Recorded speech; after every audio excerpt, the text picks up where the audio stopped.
আমরা কোন একটা ধর্মগ্রন্থ লীলামৃত যত পড়বো তত তার গভীরে যাব।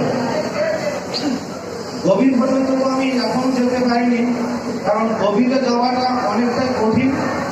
তবুও যেটুকু জেনেছি বা বুঝেছি সেটা হচ্ছে এই, আমাদের নমশূদ্র জাতির উদ্ধারের জন্য যিনি তন মন ধন এবং সামাজিকতাকে ত্যাগ করেও মতুয়া ধর্ম এবং দর্শনকে প্রচার করার জন্য পুরো জীবন ত্যাগ করেছেন শ্রী হরিচাঁদ এবং শ্রী গুরুনাথ ঠাকুর।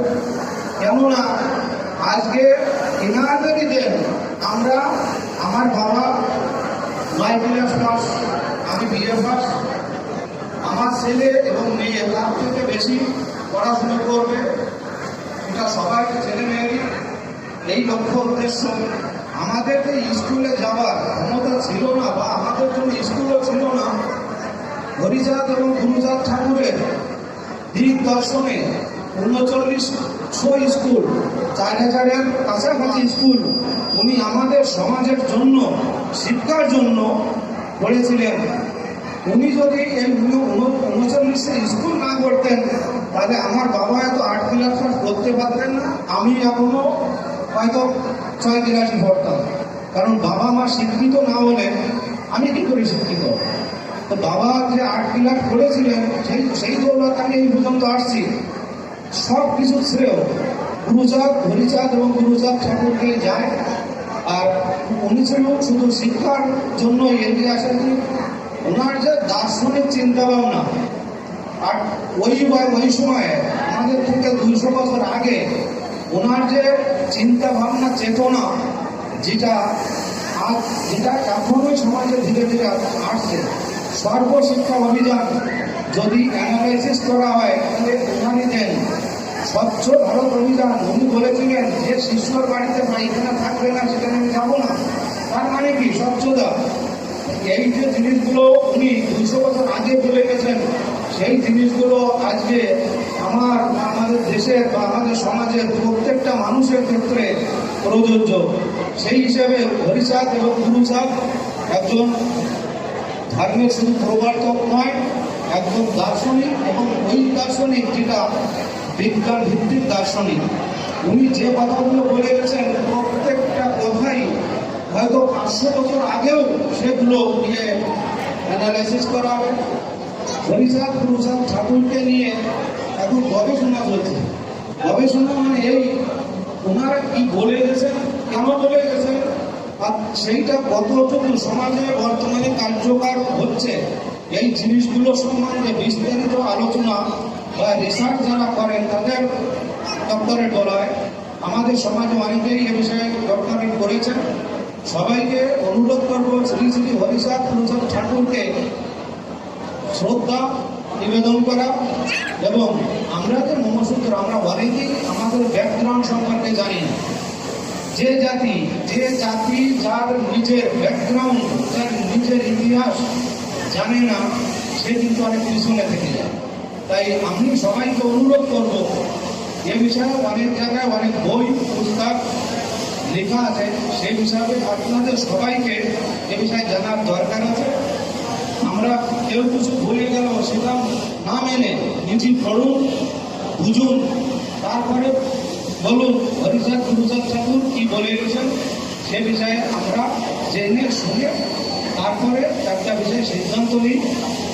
উপস্থিত সকলকে পুনরায় শ্রী হরি গুরুচাঁদ মতুয়া জনকল্যাণ সমিতি সমগ্র ভারত সংগঠনের পক্ষ থেকে অনেক অনেক ধন্যবাদ। উপস্থিত সাধু গোসাই, বাংলা থেকে এসছে আমাদের গুরুজি, ওনাকেও আদর আমন্ত্রণ, অভিনন্দন। আপনি বারবার মধ্যপ্রদেশে আসুন, আমাদের জাগৃত করুন এবং আমাদের সমাজকে শিক্ষার আলো গুরুচাঁদ ঠাকুর, হরিচাঁদ ঠাকুর যেগুলো দিয়ে গেছেন তার যে প্রচার প্রসার বা বিস্তারে আপনি লেগে আছেন, তার জন্যে আমরা সবাই আপনাকে শতকোটি প্রণাম জানাই। জয় হরি বল, জয় হরি বল, জয় হরি বল।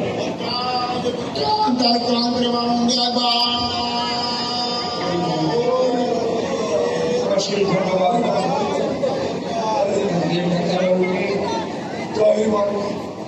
তো যাই হোক পিতামাতার যাই হোক আজকে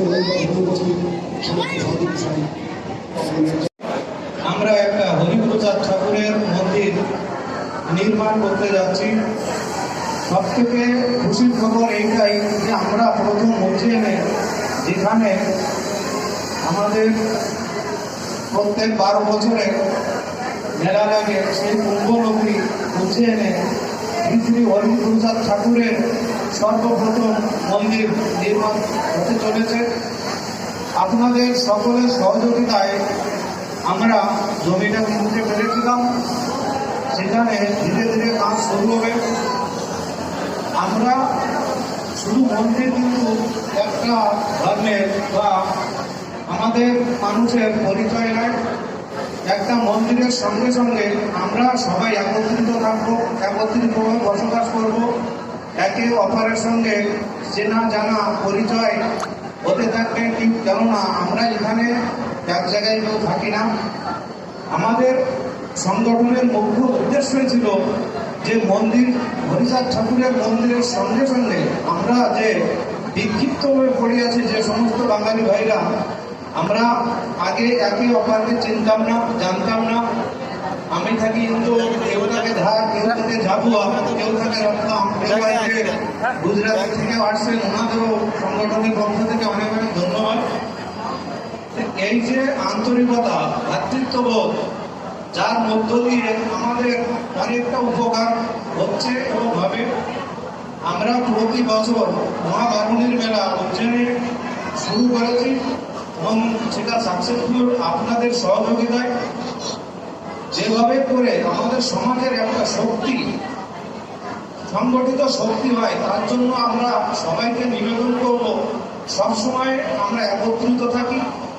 একত্রিত থাকার মূল উদ্দেশ্য যে আমরা বড় বড় কাজ, বড় বড় মহৎ কাজ যেটা একার পক্ষে করা সম্ভব নয়, সেটা আমরা যদি 10 মিলে করি তাহলে সেই কাজটা কিন্তু অতি সহজে হয়ে যায়। তাই